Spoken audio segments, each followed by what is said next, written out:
Ball game.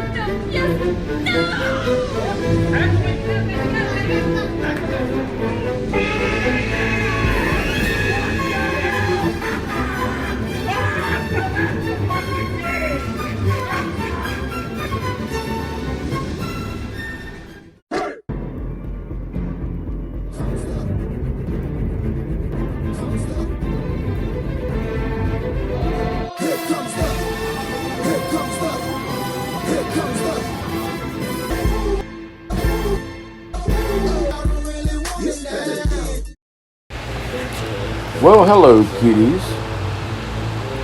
It is now that time of year. Time for Friday night lights and Saturday tailgating.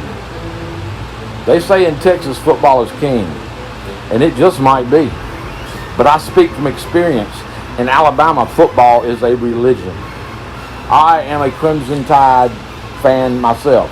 Roll Tide roll.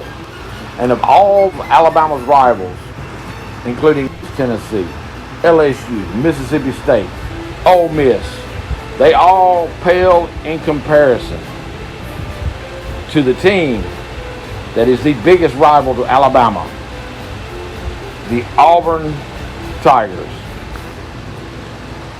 In Alabama, the two top-tier football teams are not NFL, they are college, and it is Auburn and Alabama. And a side must be picked.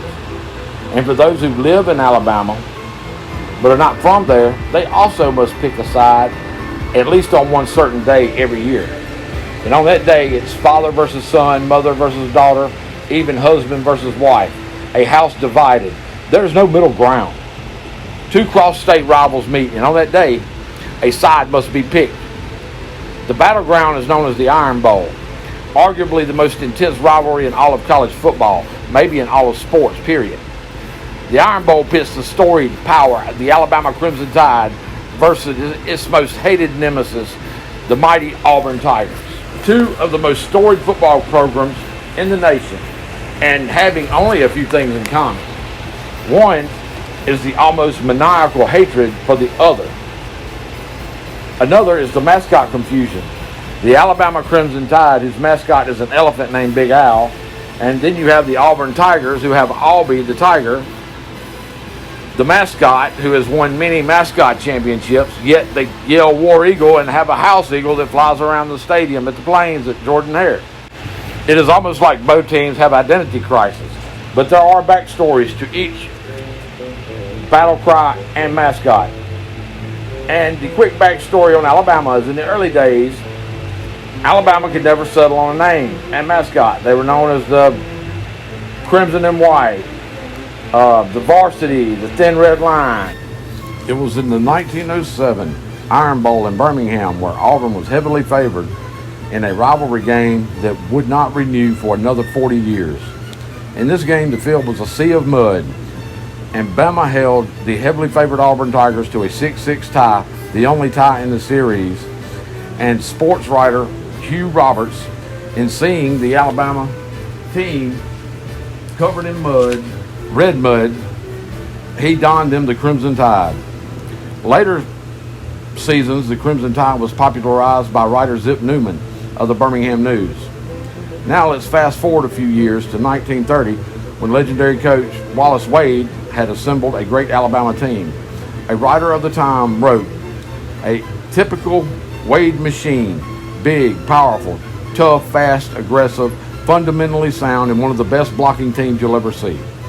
During this season, Ole Miss was in a battle with the Crimson Tide, and the Wade had started his second team. And when the first team finally took the field, a fan shouted, "Hold your horses, the elephants are coming," due to the sheer size of the first team. Thus the team was donned the Red Elephants, with a real elephant mascot until the famous elephant mascot today, Big Al, became the sidelines leader. Consequently, in 1930, Wade's Red Elephants had a 10-0 record, shutting out 8 opponents and only allowed 13 points all season to scoring 217 of their own. This was where the team made it to the first Rose Bowl they ever made it to, where everyone in the nation said that the simple Southern brutes could not handle a West Coast modern offensive attack like that of their Rose Bowl opponents, Washington State. Well, the Red Elephants annihilated Washington State 24-0 and became national champions. It was number 3 of the 18 Alabama would win. This is where in the fight song, Yeah, Alabama, it says, fight on, fight on, fight on, men. Remember the Rose Bowl, we will win then. Since 3 of Bama's college football national titles were won at the Rose Bowl. That's one hell of a road for fans now yelling Roll Tide Roll and being led by an elephant mascot named Big Al. Now across the state, Auburn, whose official mascot is Albie the Tiger, a mascot that has in its history won 11 UCA mascot national championships and leads the Auburn nation in a frenzied battle cry of War Eagle. Yes, an Auburn Tiger leading them into a chant of War Eagle. And here's the origin story for that. There's 2 stories. One comes from 1892 when students during the Auburn-Georgia game started shouting War Eagle, while another more credible version, I think, says that Airman Thrasher Insland coined the term at a pep rally in 1913 where he dropped a metal eagle emblem from his uniform. When asked what he dropped, he yelled War Eagle, and thus a battle cry was born. And to this day, an eagle flies around Jordan-Hare before a game, stirring the Auburn faithful into a War Eagle frenzy whilst intimidating their opponents. And this rivalry, the Iron Bowl, had started in 1893, and it resulted in an Auburn win in front of 5,000 fans. Little did these fans know they witnessed the first game of a rivalry that will go down in history as one of, if not the most, storied rivalries filled with pageantry, tradition, loyalty, and very intense rivalry with a little hatred mixed in. And here is where the heated rivalry led to disagreement. Auburn called their game of 1893 its first game of 1893 season, while Alabama called it the last game of its 1892 season. One hell of an argument. By 1907, the rivalry had become truly intense, so intense that it took another 40 years before the rivalry would renew in 1948. It lulled for 40 years due to a disagreement on players per diem to Birmingham, how many players to bring, and where they would get the officials for the game. This leading to 40 years of these two staring across the state at each other. It took state legislation to renew the rivalry in 1948. Now, in those long years, glaring across the state at one another, Alabama's revolution into a national power had become full fare under Wallace Wade's leadership. For 3 titles for him, Frank Thomas claimed 2 more titles, and they had 14 straight winning seasons. The renewed battle in 1948 picked up where it left off with 40 years of pent-up frustration, aggression, and fans just going at each other. Fans allowed in early just so they could yell Roll Tide and War Eagle at each other in shouting matches before the game started. Though the Auburn Universe suffered a 55-0 defeat at the hands of the Crimson Tide, this resurrected rivalry was being held in Birmingham at Legion Field at a neutral site. The name of the Iron Bowl, and the Iron Bowl was always held at Birmingham until 1989 when it started rotating between Bryant-Denny and Jordan-Hare. Thus, the 1948 resurrected rivalry became arguably the meanest, nastiest, yet most fun rivalry in college football. It was dubbed the Iron Bowl due to Birmingham's iron production, which rivaled even Pittsburgh, Pennsylvania, because Birmingham was the only place in the world with all the ingredients locally to produce iron. And in 1964, Auburn coach Shug Jordan of Auburn coaching fame coined the phrase Iron Bowl. Now, Alabama leads the series 50, 37, and 1, and since the 1950s, both schools were in the elite class of college football teams, making this game all the more intense for the fans and players alike. It always had national implications every year since the 1950s. And since the 1950s, collectively, Auburn and Alabama account for 38 SEC titles, 30 by Alabama, 8 by Auburn. Many famous games with names stem from these games have been held at this intense rivalry. 1964 was the first televised Iron Bowl, with the great Willie Joe Namath leading the Tide to a 21-14 victory. In 1967, the Run in the Mud saw Reining carrying the day, holding the game to 1 TD, a TD run by Kenny the Snake Stabler of Oakland Raider lore, giving Bama a 7-3 win. Now, Pump Bama Pump was the infamous 1972 game where Bama was leading 16-3, and during the lead, Auburn was able to block 2 punts for TDs, giving Auburn a 17-16 win. The 1981 Iron Bowl saw legendary coach Paul Bear Bryant win his 315th game. And that was the last year of the Reign of Terror, as it was called by Auburn fans. 1982 saw Auburn end the Reign of Terror with Bo Jackson's over-the-top dive for the win, which was called Bo Over the Top.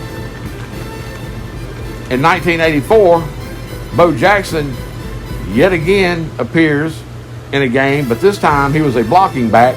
He went the wrong way, allowing Bama's defense to win the day, and it was known as Wrong Way Bo. On this day, Bo didn't know. Now in 1985, this nail-biter became known in the annals of Iron Bowl history and college football history as the kick, when Van Tiffen kicked a 52-yard game-winning field goal for Alabama. This game's epic fourth quarter had 4 lead changes, leading to Tiffin's epic 52-yard blast from the hash, hitting a win at the buzzer, and they won 25-23. Now, 2010 saw Auburn's epic comeback on the back of quarterback sensation Cam Newton, hence the game's name, Comeback. Auburn won 28-27, coming back from a 24-0 deficit. This game sparked many off-field antics, with the worst being Auburn fans desecrating Bear Bryant's statue with an Auburn jersey, and the infamous Harvey Dike incident where he poisoned the famous Toomey's Corner trees in Auburn. Let me tell you what I did. The weekend after the Iron Bowl, I went to Auburn, Alabama, because I live 30 miles away, and I poisoned the 2 Toomey's trees. Did they die? They're not dead yet, but they definitely will die. Is that against the law to poison a tree? Well, do you think I care? No. Okay, I really don't. Roll down Tide. Which is something I would not condone. The trees didn't do a damn thing.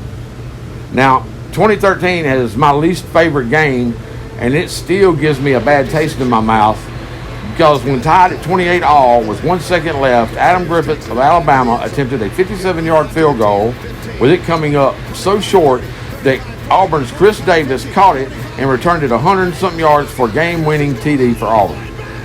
Forever will this game be known as the Kick 6.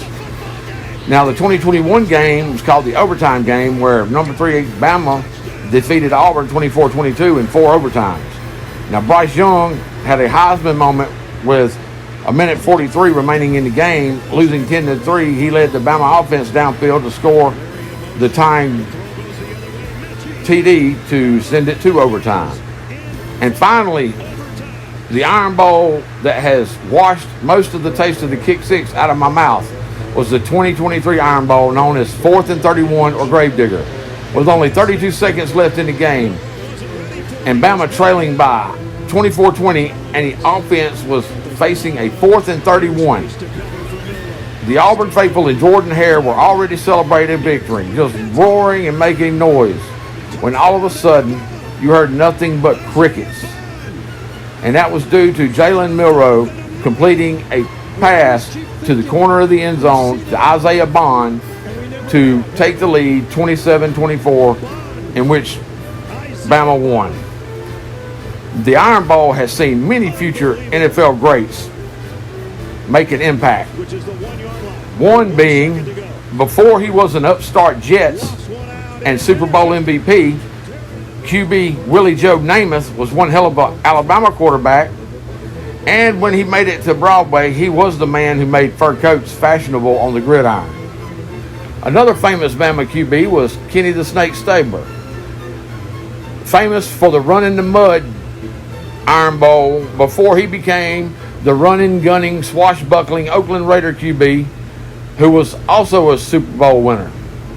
Other Alabama notables were Barry Krause, Tony Nathan, Sean Alexander, John Hanna, Cornelius Bennett, Derek Thomas, Derrick Henry, Bryce Young, Devontae Smith, Mark Ingram, the first Heisman winner for Alabama, Trent Richardson, Eddie Lacy, Najee Harris. The names could go on forever, as would with Auburn and its share of famous players such as Cam Newton, Bo Jackson, Chris Davis, Patrick Nix, Mike Colin, Kevin Green, Dave Edwards, James Brooks, Joe Cribbs, on and on and on. And as I said before you're allowed to move into your new home here in Alabama, you more than likely will be approached by your new neighbors with the all-important question, are you an Auburn or Alabama fan? And you had better have an answer quick, because there is no middle ground for Auburn and Alabama fans. They deal in absolutes. It's do or do not, or you're for or against. There is no maybe or kinda or part-time. And FYI, just so you know that the workplace is not immune to you being cornered and having your boss ask you the same question. Are you an Auburn or Alabama fan? And sometimes your job may very well depend on it. And your job you may not ever even have, or you may lose if you give the wrong answer. Even young men on their first dream date will get cornered out by the dad demanding to know where your allegiances lie. And you had better have an answer. Both fan bases have two classes of fan. The I bleed crimson or I bleed blue fan. And these diehard class of fans is where I fall in. And we can be loud, and we are constantly for our team no matter what. It does not matter win or lose. We are for our team. Now, I can say Auburn fans are just as dedicated as Alabama fans. Now, the other fan base is what I call Taliban fanatical, like my mother. The worst thing you could do is give her a gag gift and it be an Auburn shirt. She will be getting you a cup of coffee while plotting your destruction and revenge on your overboard and outlandish trick. And she will pay you back for the insufferable slight you gave her and her Crimson Tide. Whether it's at Toomey's Corner in Auburn or on the quad at Alabama, tailgating is a stable presence of the pregame festivities. And I can verify, no matter where it's held, the food and the rivalry atmosphere couldn't be any better. You have fans yelling War Eagle, other fans yelling Roll Tide, them yelling back and forth at each other while sharing food, saying theirs is the best. And it's hard to pick whose is the best because everybody's is good. And everywhere you walk, you will be hit with either Roll Tide or War Eagle. A coach's job is also dependent on the success of this game due to the rivalry. And Auburn has seen quite a few different coaches over the past seasons during the Nick Saban era. And they have suffered many more defeats than wins during this era. And I hate to be the bearer of bad news, but I think it's just going to continue. For Coach Kalen DeBoer is a perfect fit and is starting his legacy at Alabama. He has hired a great coaching staff, and the players have seemed to bought into it. And this is my condensed rivalry called the Iron Bowl, a game that pits Auburn and Alabama against each other, where a state divided, whether you're father, son, friend, foe, you are going to drink either the crimson Kool-Aid or the blue Kool-Aid. There's no in between. Until next time, this is Big Duke 6 with his college football rivalries. Later.